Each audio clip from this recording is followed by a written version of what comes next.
अस्सलामु अलैकुम वरहमतुल्लाहि वबरकातुहू। जमात 8 में मज़मून उर्दू, मौज़ू नोबल इनाम की कहानी हिस्सा 2, तारीख 29/5/2020। प्यारे बच्चों, हम नोबल इनाम की कहानी पढ़ते हैं। इसका एक पैराग्राफ इससे पहले हमने पढ़ा है, तो आज हम इसका दूसरा पैराग्राफ शुरू करने जा रहे हैं। पेज नंबर है 32। पेज नंबर 32 आप अपनी किताब पे निकाल सकते हैं। तो इस पे आप आज जो हमें पढ़ने जा रहे हैं तो वो सबक आप अपनी किताब पे देख सकते हैं। इससे पहले कि हम दूसरा टॉपिक इसका दूसरा ये पैराग्राफ शुरू करेंगे, पहले पैराग्राफ पर हम नज़र दौड़ाते हैं कि पहले पैराग्राफ में हमने क्या पढ़ा है। पहले बच्चों, पहले पैराग्राफ में आपने पढ़ा है कि ये जो नोबल इनाम है, ये डॉक्टर एल्फ्रेड नोबल के नाम पर ये इनाम जारी किया गया है, जो दुनिया का सबसे बड़ा एजाज़ माना जाता है, जो दुनिया का सबसे बड़ा इनाम तस्वूर किया जाता है। तो ये डॉक्टर एल्फ्रेड के नाम पर ये एजाज़ जारी हुआ है। और ये जो एजाज़ है ये हर साल ऐसे लोगों को दिया जाता है जो अमन के मैदान में, अदब में, फिज़िक्स में या अद्वियात में या इक़्तिसादियात में जो लोग अच्छे कारनामा, नुमाया कारनामा करते हैं, तो इन ऐसे लोगों को ये इनाम दिया जाता है। अगर हम अपने मुल्क की बात करेंगे तो हमारे मुल्क में भी, हमारे मुल्क हिंदुस्तान में भी बहुत सारे अशख़ास को, बहुत सारे लोगों को इस इनाम से नवाजा गया है। जैसे रवींद्रनाथ टैगोर, जिनको अदब के मैदान में इस एजाज़ से नवाजा गया है। इसी तरह हमारे साइंसदानों में जो डॉक्टर सी.वी. रमन और डॉक्टर हरगोविंद खुराना और डॉक्टर चंद्रशेखर को भी इस एजाज़ से नवाजा गया है। इसी तरह जो मदर टेरेसा थी, मदर टेरेसा ने हिंदुस्तान में माजूर बच्चों और कोढ़ के मरीज़ों की खिदमत के लिए इन्होंने अपनी ज़िंदगी को वक़्फ़ किया। तो इस तरह से इसको भी इस इनाम से नवाजा गया है। तो जो डॉक्टर एल्फ्रेड नोबल थे वो स्वीडन के रहने वाले थे। तो वो स्वीडन में पैदा हुए। स्वीडन की राजधानी जिसको स्टॉकहोम कहते हैं, तो 1833 ईस्वी में ये स्वीडन की राजधानी में स्टॉकहोम में पैदा हुए और 1896 ईस्वी यानी 63 साल की उम्र में इसका इंतकाल हो गया। तो आज हम इसका दूसरा पैराग्राफ शुरू करते हैं। एल्फ्रेड नोबल के वालिद एक ताजिर थे जो एल्फ्रेड की पैदाइश के वक़्त दिवालिया हो गए थे। यूँ तो वो बहुत पढ़े लिखे और ज़हीन थे, मगर तजारत का कोई तजुर्बा न होने की वजह से रही सही पूंजी से भी हाथ धो बैठे। एल्फ्रेड नोबल 9 बरस के हुए तो उनके घर वाले गरीबी से तंग आकर वतन छोड़ने पर मजबूर हो गए। वो सेंट पीटर्सबर्ग चले गए। ये शहर उस ज़माने में रूस का दारुल सल्तनत था। कुछ अर्सा तक तो एल्फ्रेड की तालीम घर पर ही होती रही। जब घर के माली हालात अच्छे हो गए तो वो बाकायदा तालीम हासिल करने के लिए बाहर गए। उन्होंने यूरोप भर का दौरा किया और कई ज़बानें सीखें। अब वो अपने वालिद के साथ साइंस के तजुर्बात करने में वक़्त गुजारने लगे। 29 साल की उम्र में जब वो इंजीनियरिंग और केमिस्ट्री में माहिर हो गए तो उन्होंने नाइट्रोग्लिसरीन दरियाफ्त की। नाइट्रोग्लिसरीन की मिलावट से उन्होंने 1867 ईस्वी में डायनामाइट ईजाद किया। डायनामाइट एक किस्म का बारूद है जिसकी ज़रा सी मिकदार बड़े से बड़े पहाड़ को मिनटों में उड़ा सकती है। खुद एल्फ्रेड के छोटे भाई की मौत डायनामाइट का गोला फटने से हुई थी। ऐसी खतरनाक चीज़ को एक जगह से दूसरी जगह ले जाना बेहद मुश्किल था, लेकिन एल्फ्रेड ने वो तरकीब भी ढूंढ निकाली जिससे इसको एक जगह से दूसरी जगह हिफाजत के साथ लिया जा सके। एल्फ्रेड नोबल बहुत मेहनती थे। वो रात दिन काम में लगे रहते थे। उन्होंने अपनी मेहनत से बहुत दौलत पैदा की। वो बहुत फराग दिल भी थे। उन्होंने अपने मुलाजमों और मजदूरों के रहने के लिए अच्छे हवादार मकान बनवाए और अपने मुनाफा में काम करने वालों को भी शरीक किया। एल्फ्रेड ने डायनामाइट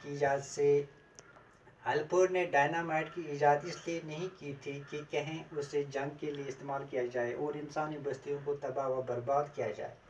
इस इजाद से उनका मकसद ये था कि पहाड़ों और चट्टानों को तोड़कर पत्थर मुहैया किए जाए और कानों से दातें बरामद की जाए।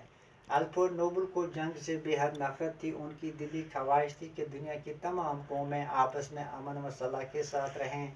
इसीलिए हर साल अमन इनाम इस शख्स को दिया जाता है जो दुनिया में अमन कायम करने के लिए कोई गैर मामूली कारनामा अंजाम दे। अल्फ्रेड एक लड़की से शादी करना चाहते थे मगर उसका इंतकाल हो गया। इस सानिया के बाद उन्होंने अपनी सारी दौलत नेक कामों के लिए वक़्फ़ कर दी।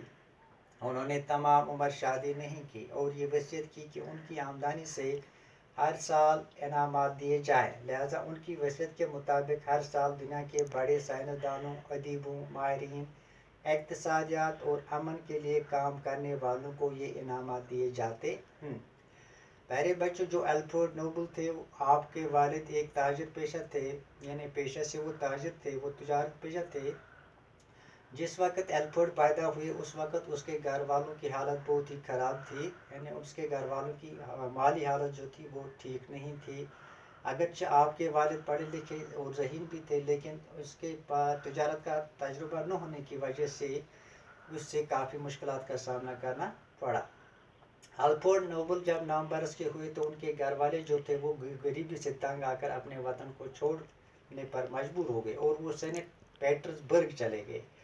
ये जो सेंट पीटर्सबर्ग है ये उस वक़्त उस ज़माने में रूस का दारुल सल्तनत था। कुछ अर्सा तक अल्फ्रेड की तालीम घर में ही होती रही। जब उनके घर की माली हालत अच्छी हो गई तो फिर इसे बाकायदा तालीम हासिल करने के लिए घर से बाहर भेजा गया। इस तरह उन्होंने यूरोप का भी दौरा किया। तो इस दौरे के दौरान इसने बहुत सारी ज़बानें भी सीखी थी।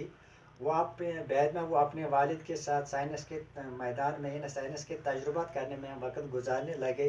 तो इस तरह 29 साल की उम्र में जब वो इंजीनियरिंग और केमिस्ट्री के माहिर हो गए तो उन्होंने नाइट्रोग्लिसरीन दरियाफ्त की। नाइट्रोग्लिसरीन की मिलावट से उन्होंने और एक चीज़ दरियाफ्त की जिसको डायनामाइट कहते हैं। तो डायनामाइट जो है ये एक किस्म का बारूद है जिसकी ज़रा सी मकदार बड़े से बड़े पहाड़ को भी उठा सकती है। खुद अल्फ्रेड के जो छोटे भाई थे वो इसी डायनामाइट का गोला फटने से उसकी मौत हो गई थी। ये एक ख़तरनाक चीज़ है। डायनामाइट जो है ये ख़तरनाक चीज़ है जिसको एक जगह से दूसरी जगह ले जाना बहुत मुश्किल था, लेकिन अल्फ्रेड ने अपनी काबिलियत से एक ऐसी तरकीब ढूंढ निकाली जिससे इस ख़तरनाक चीज़ को एक जगह से दूसरी जगह आप हिफाजत के साथ ले जा सकते हैं। अल्फ्रेड नोबल जो थे वो बहुत मेहनती थे, वो दिन रात अपने काम में मशगूल रहते थे। तो इस तरह से इसने अपने मेहनत और अपनी लगन से बहुत दौलत पैदा की। वो बहुत फराग दिल यानी वो बहुत वसी दिल इंसान थे। तो आपने अपने मुलाजमों और मजदूरों के लिए अच्छे अच्छे हवादार मकान पे बनाए। वो अपने मजदूरों और मुलाजमों के साथ बहुत ही अच्छा सलूक करता था। अल्फ्रेड ने डायनामाइट की इजाद इसलिए नहीं की थी कि उसे जंग के लिए इस्तेमाल किया जाए या इससे इंसानी बस्तियों को ख़त्म किया जाए या तबाह व बर्बाद किया जाए, बल्कि उसने इस इजाद का मकसद ये था कि पहाड़ों और चट्टानों को तोड़कर पत्थर मुहैया किए जाए और कानों से दांतें निकाले जाए। अल्फ्रेड खुद जंग से बहुत नफरत करते थे। उनकी दिली ख्वाहिश थी कि दुनिया में जितनी भी कौमें आपस में रह रही है वो अमन और प्यार से रहें। इसलिए हर साल अमन इनाम उस शख्स को दिया जाता है जो दुनिया में अमन कायम करने के लिए कोई गैर मामूली कारनामा अंजाम दे रहा है। अल्फ्रेड की जिस लड़की से शादी करना चाहते थे उसका इंतकाल हो गया। बाद में इस आने के बाद उन्होंने अपनी जो दौलत कमाई थी वो दौलत उसने नेक कामों पर खर्च की यानी वक़्फ़ कर दी। तो इस तरह इसने फिर तमाम उम्र शादी नहीं की। आपने ये वसीयत की थी कि उनकी आमदनी से हर साल इनामात दिए जाए। लिहाजा उनकी वसीयत के मुताबिक हर साल दुनिया के बड़े साइंसदानों, अदीबों, माहिरों इक़्तिसादियात और अमन के लिए काम करने वालों को ये इनामात दे दिए जाते हैं। तो इस तरह से हमने इससे कुछ अल्फाज निकाले हैं। इनका माने हमने यहाँ पे लिखा है। लफ्ज़ है पहला एजाज। एजाज का माने हो गया इनाम। अद्वियात ये हो गया दवा की जमा। इक़्तिसादियात हो गया माशियात। मुतअद्दिद हो गया कही। नबातियात हो गया पेड़ पौधों का इल्म। फराग दिल हो गया सखी। बरामद करना हो गया निकाल। तो आज हमने इसका लेसन को पूरा कंप्लीट किया है।